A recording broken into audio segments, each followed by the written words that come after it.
Good morning. Good morning. I have a few announcements, things you should know today, and we have a lot of them. You may have noticed we have our new door opener on the exterior door. If you're a person who comes and opens the building, check with me and hopefully soon a few other people to see exactly how to turn that on and off. Lisa is away on a personal matter, and her good friend Jim is with us today. We thank him very much for coming in on short notice. And how fun to have the organ played. Jim also wants you to know he's having an amazing house concert at his house next Sunday, right here in Venice. If you would like information on that, please see Jim after the service. Also, your weekly reminder to check the back of your bulletin for all of our events. We also have a monthly calendar at the welcome table. Please silence electronics as we enter into sacred space. And remember that, smile, we are being live streamed. Today's special offering will be for Also Youth. Also Youth is dedicated to empowering LGBTQ+ youth and their allies in creating inclusive communities in Sarasota and Manatee counties. And as a last note, as your board president, I would like to heartily encourage all of you to read your monthly newsletter, Connection. So much vital information is found there, and starting next month, we will be working towards some very exciting campus improvements to better serve our mission and our people.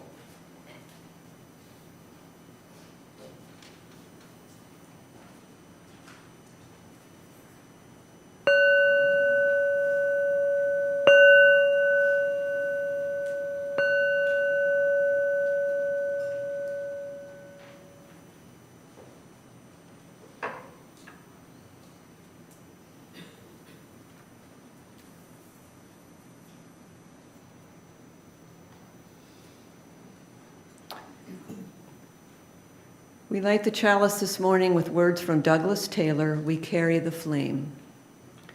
Across the generations, we are tending the flame. Hand in hand together, we share in the work of fighting injustice, singing the songs, and speaking the truth. And we are here to build something lasting. We join in the line, and we carry the flame forward. Good morning, and welcome to UCOV, the Unitarian Universalist Congregation of Venice. Our congregation strives to be a welcoming space where all may find a community of loving hearts, hands, and minds. Whatever your lineage or your hometown, you are welcome here. Whatever songs you grew up singing or books you grew up reading, you are welcome here. Whatever help you need getting through the doors or whatever help you can offer, you are welcome here. I want to once more extend a warm welcome to those joining us online, where and wherever you may be. Your presence is felt.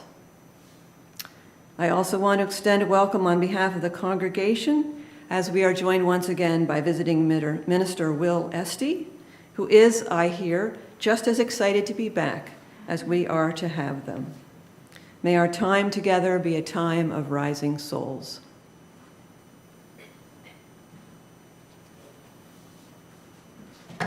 One more time, good morning. Good morning. It's good to get out of the heat wave in Milwaukee and head somewhere where the weather's a bit more sensible. As Marcia mentioned, my name is Will Esty. I use he, they pronouns interchangeably, and as always, it is a blessing to be with you today. Now, some of you may recognize the title of today's service as the first half of a really famous and punchy final line from a semi-apocryphal story told by ministers all over. As the story goes, a minister is sitting outside when they see a young child carrying a rather large infant in their arms, obviously struggling. The minister calls out to the child, "Say, Isn't he heavy? To which the child responds, nah, he ain't heavy. He's my brother. Some of you may recognize this story from a somewhat popular folk song even. Like I said, the line's quite punchy and sticks in your head. Now, a benefit of seminary is that in the effort to train you to be able to write 1,500 words a week, you get plenty of opportunities to write sermons and essays on whatever topic you find. This is one of those sermons. In the midst of my second semester of studying structural grief, waist deep in dissecting the crisis of care that we face today, I found that line in a folk song compendium. Rise Up Singing, if any of you recognize it. It really stuck with me. And not quite for all the reasons that you might imagine. But we'll get to that later. What I want to focus on for now is this. The world as it stands is designed to crush us. And in particular, to crush us under the weight of those that we hold dear.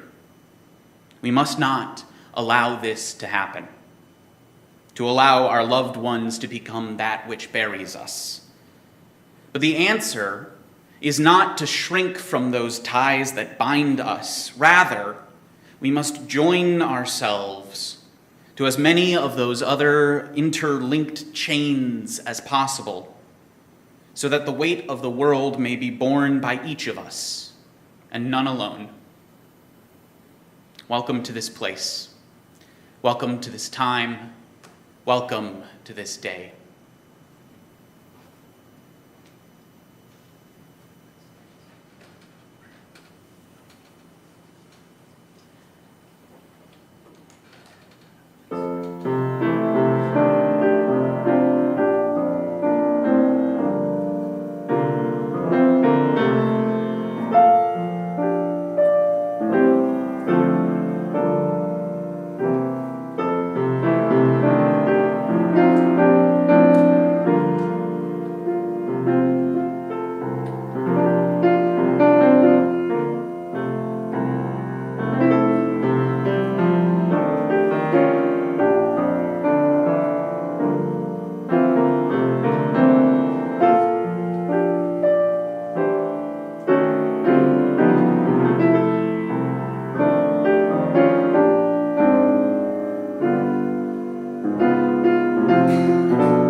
So, for our opening hymn, I wanted to try something a little bit different than we usually do here at UCOV.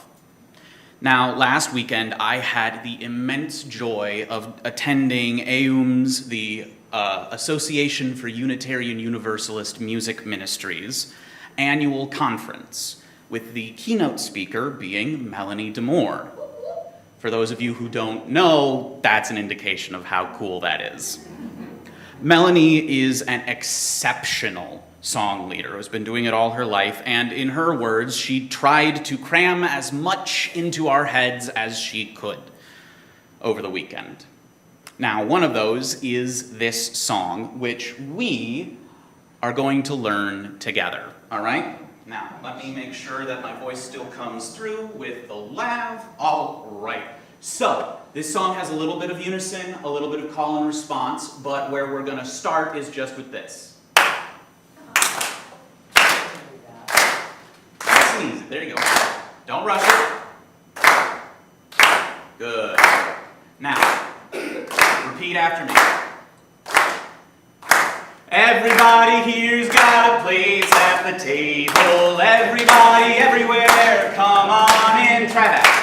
Everybody here's got a place at the table. Everybody, everywhere, come on in. All together. Everybody here's got a place at the table. Everybody, everywhere, come on in. I said, everybody here's got a place at the table.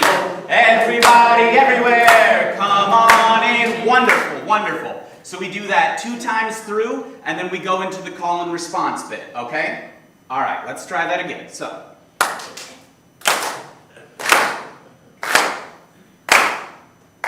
Everybody here's got a place at the table. Everybody, everywhere, come on in. I said, everybody here's got a place at the table.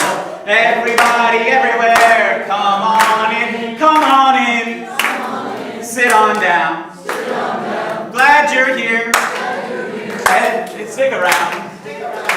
Everybody here's got a place at the table. Everybody, everywhere, come on in. I said, everybody here's got a place at the table. Everybody, everywhere, come on in. Come on in. Sit on down. Glad you're here. Stick around.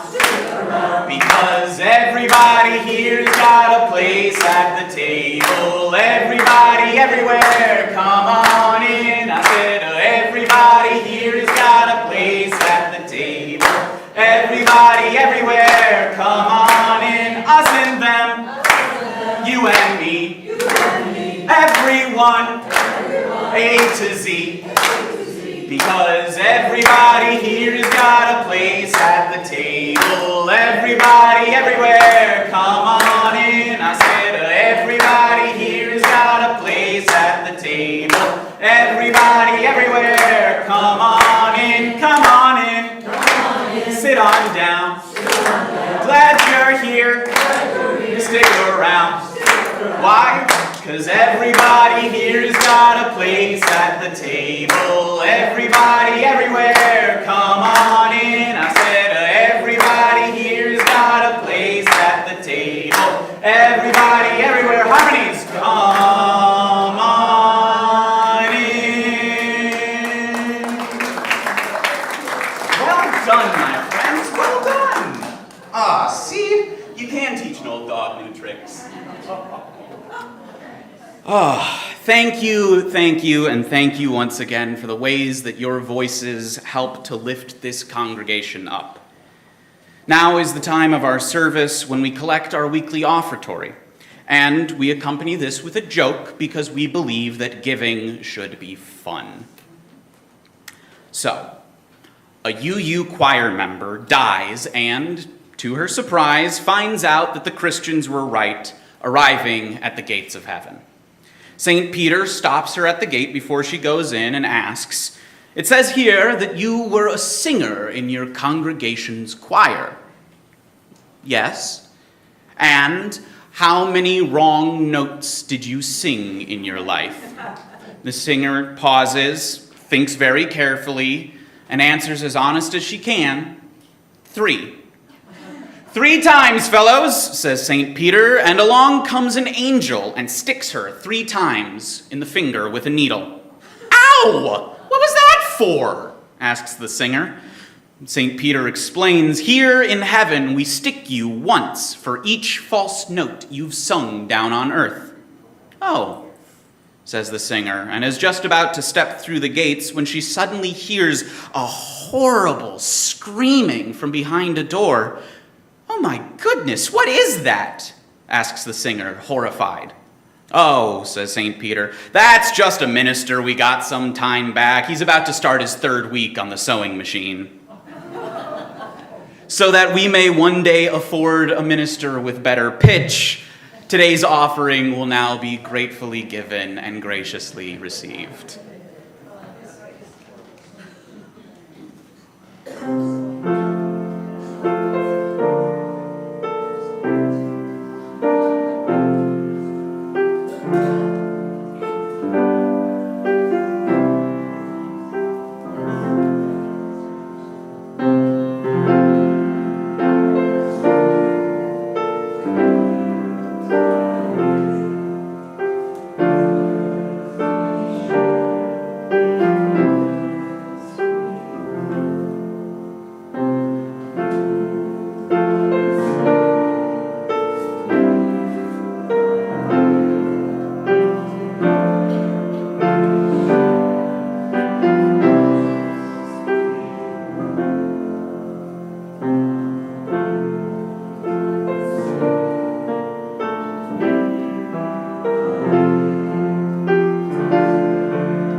Thank you so much for the gifts you have given and the skills you bring to this community.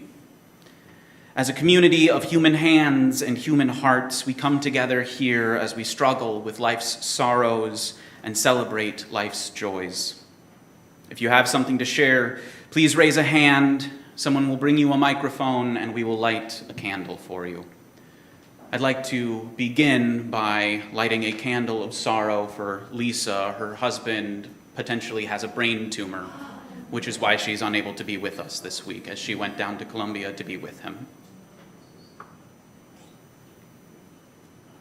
Since we don't have anybody to run like we do. Oh.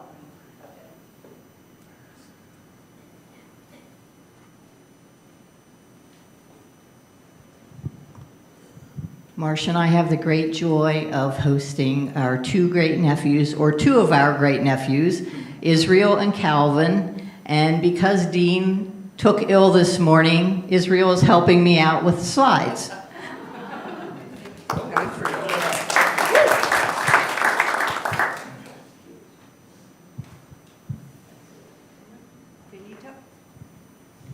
All right. A light morning today. May the love of this community hold all who need love and concern. May the light of this community shine on the broken places of this world. May those who are grieving be comforted, and may those who are tired find rest. May all the broken places be healed, and may those who are filled with joy and laughter be ever abundant. Peace, and may it be so.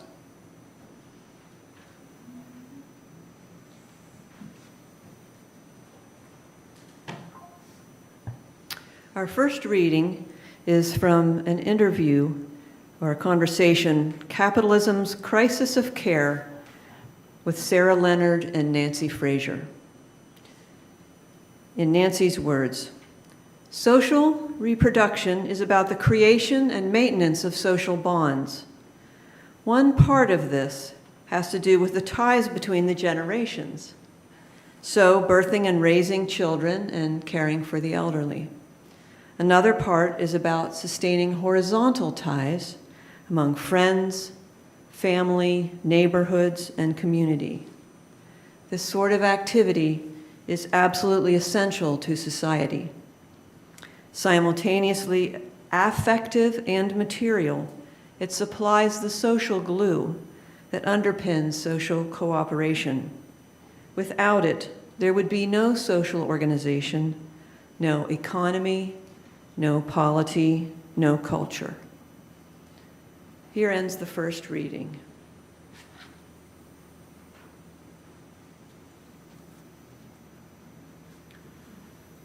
I invite you now into a time of meditation, reflection, and prayer, once again with the words and the music of Melanie DeMore. How to hold on, how to hold on, how to hold on in the storm. Oh, how to hold on, how do you hold on? How to hold on in the storm.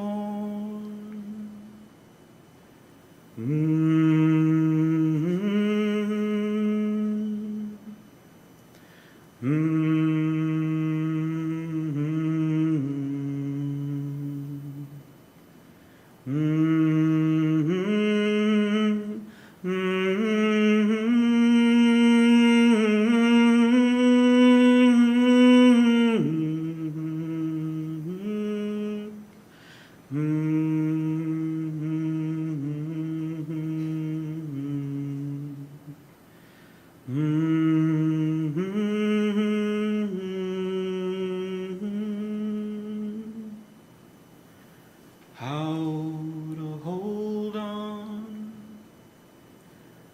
how to hold on, how to hold on in the storm.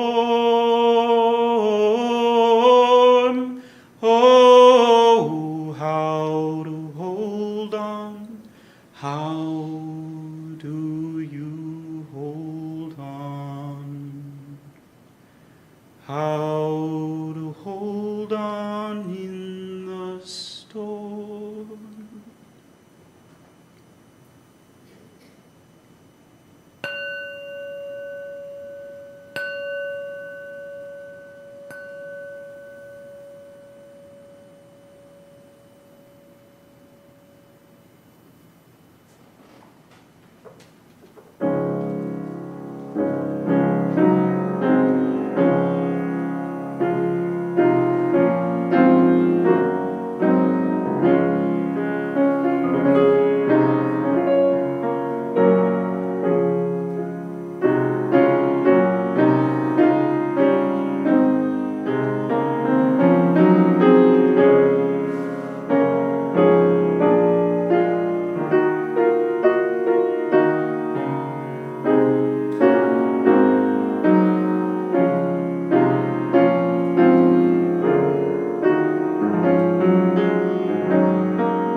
Our second reading is continuing from the conversation, Capitalism's Crisis of Care, with Sarah Leonard and Nancy Fraser. Later in that interview, Nancy continues, in capitalist societies, the capacities available for social reproduction are accorded no monetized value. They are taken for granted, treated as free and infinitely available gifts, which require no attention and no replenishment. This is very similar to the way that nature is treated in capitalist societies, as an infinite reservoir from which we can take as much as we want and into which we can dump any amount of waste. In fact, neither are infinite. Both of them can be stretched to the breaking point. Many people already appreciate this in the case of nature, and we are starting to understand it as well in the case of care. When a society simultaneously withdraws public support for social reproduction and conscripts the chief providers of it into long and grueling hours of paid work, it depletes the very social capacities on which it depends. This is exactly our situation today. The current financialized form of capitalism is systematically consuming our capacities to sustain social bonds like a tiger that eats its own tail. The result is a crisis of care that is every bit as serious and systemic as the current ecological crisis with which it is, in any case, intertwined. Here ends today's readings. Please now rise in body or in spirit and join in singing our second hymn, number 95, There is More Love Somewhere.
So my mind has always been a steel trap for movies and TV shows and really any sort of media. From an early age, I only needed to watch something once or twice to be able to quote more than half of the movie from memory. As a result, I have a deep, deep love of story tropes, those recurring characters and story beats from different pieces of media that serve as author shorthand. The wise mentor, the darkest hour, he's standing right behind me, isn't he? And I bet you have your own beloved tropes that are guaranteed to bring a smile to your face or to get you invested in a character's story just like that. The heroic last stand, the lone wanderer, the evil grand vizier. And a personal favorite of mine is what I like to call get up Spider-Man moments. Picture this. Our hero, Spider-Man, is facing his toughest foe yet. In their battle, the villain drops a pile of rubble on Spider-Man, seemingly incapacitating him, before soaring off to continue their evil schemes. Spider-Man lies broken on the floor, and then he says what the entire audience is thinking. Get up, Spider-Man. With great difficulty, he rises first to his knees, then gets his feet under him, and with a heroic effort, he raises his arms high, a yell ripping from his throat, every muscle in his body screaming in pain as he takes the physical embodiment of the emotional burden he's been carrying and lifts it overhead in triumph. There's something about that metaphor. The struggle of the human spirit encapsulated in a really big rock or a big heavy door that needs to be held open that resonates deep, deep in my soul. That makes me whisper in the theater, "Get up, Spider-Man," as if I'm telling it to myself. Even as I say this, I can't help but get a little bit choked up. That image is so powerful to me. Now, this image comes to mind because recently, while paging through an old songbook, I stumbled across the Kelly Gordon song, "He Ain't Heavy, He's My Brother." The title still gives me chills.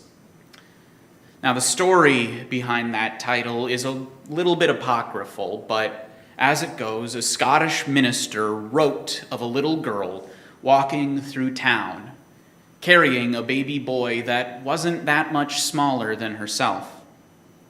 A passerby stopped and asked her if she wasn't tired from carrying the boy, to which she replied, "No, he's not heavy.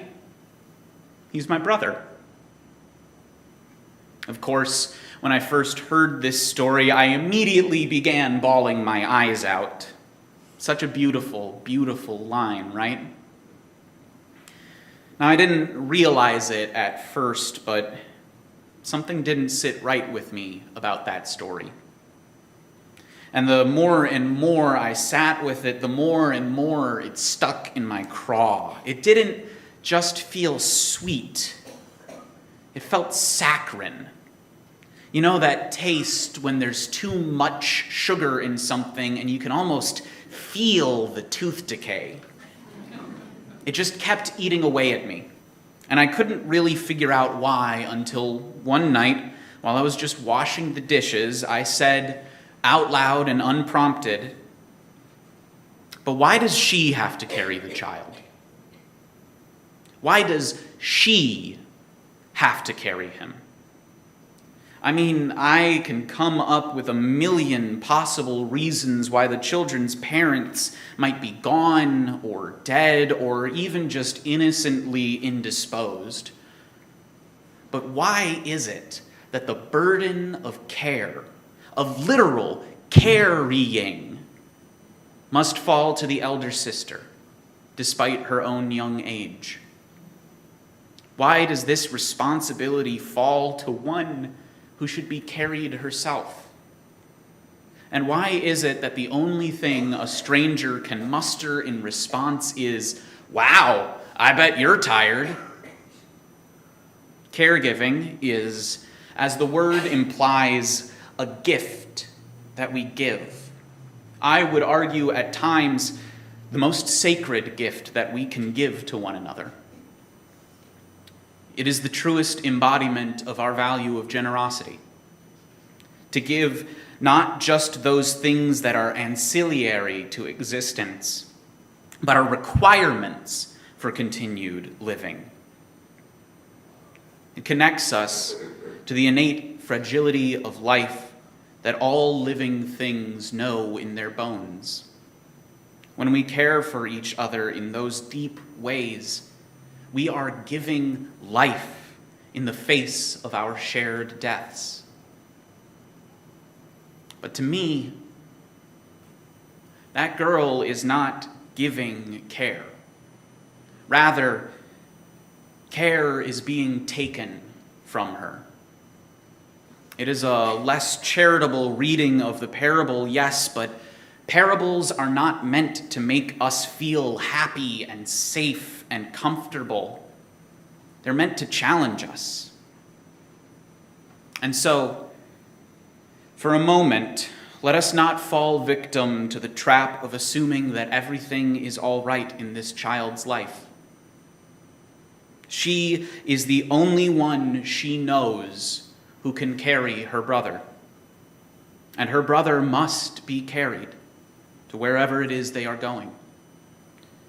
This is not a gift she freely gives, not a choice that she makes, but a demand made from her by the very world that has stripped away her caregivers. And the cruelest part to me, she has learned to respond to inquiry with dismissal.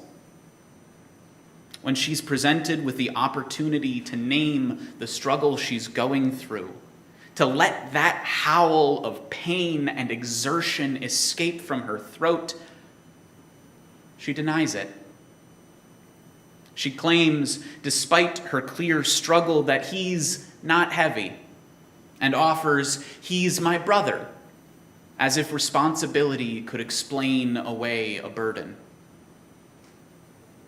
I think too many people these days are like that little girl, forced by circumstance to take on far too great a task for themselves.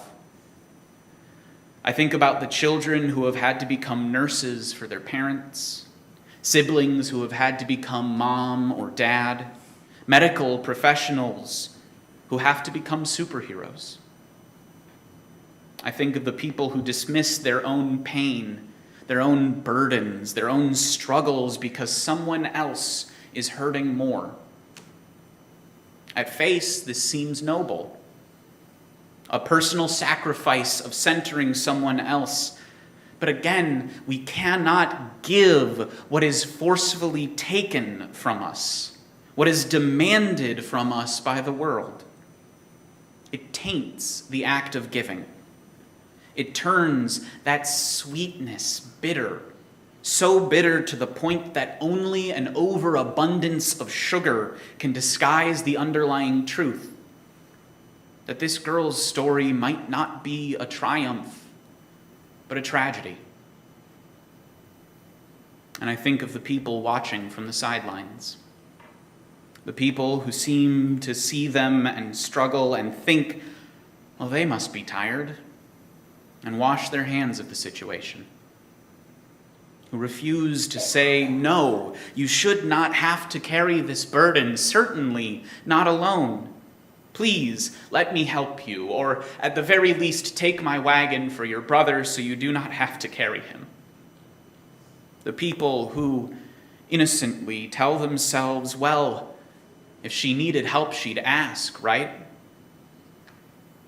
I think of those people and I can't help to see my own face in theirs. A reflection of every time I let someone else carry a burden alone. But you know what hits harder Then Spider-Man picking up a big rock. A group of strangers picking up Spider-Man. Picture this. Our hero has just saved the day. He's stopped a runaway train, preventing an untold number of casualties. He's given all that he's got, and he collapses in a heap on the ground. The crowd around him does not whisper, "Get up," does not contribute to the ways the world demands so much of him, too much of him. They see he is only a teenager, a child who has taken on the moniker of man, who has been forced to grow up too fast and taken on burdens that no person could bear alone. And their answer is tenderness, kindness, compassion. Their answer is to look at the crumpled figure before them and lift him up. They carry him in gentle hands and care for him and stand against the villain and say, no, he should not have to carry this burden, certainly not alone. They turn to each other and say, treat him gently. He's a hero. The lie of the crisis of care that we face is that we are alone in our struggles. We are not forced to sit on the sidelines and marvel at the exertion of one another. Rather, those times we encounter each other in the midst of life's struggles are opportunities to bring each other deeper into the fold, to invite someone to set down their burden for a while and to rest and be cared for, and then to help carry it when they go to take it back up again. In that shared burden is shared understanding. And in that understanding is the beloved community for which we strive. My spiritual companions, resist the ways that society demands we isolate ourselves. Offer what help you can and ask for it in turn. Pass it on, lift with one another, and then carry each other away in gentle arms and with heroic reverence. Don't ask if someone is tired, ask how you can help. Don't let Spider-Man, a little girl, or anyone do it on their own. We all lift together. Peace, and may it be so. And as we extinguish the chalice today, I want you to recall all of those burdens that you carry yourself. And I want you to name for yourself all of the ways that those around you have helped you carry that burden. And I want you to think of all of the ways that you can help someone else in turn. Though we extinguish this chalice, the flame that it represents still burns in our hearts.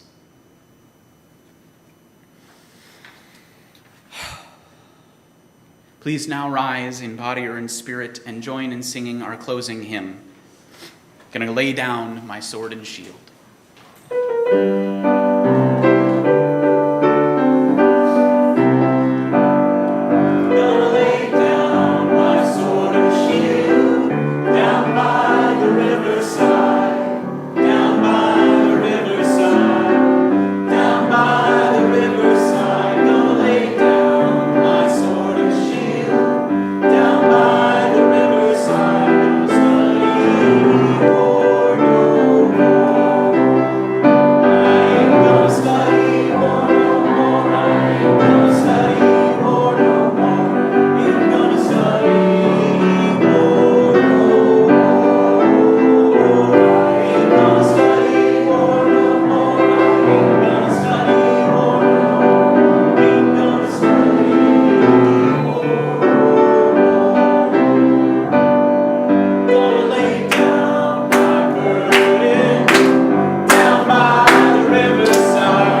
spiritual companions, I leave you once again on the words of the poet Nancy Wood.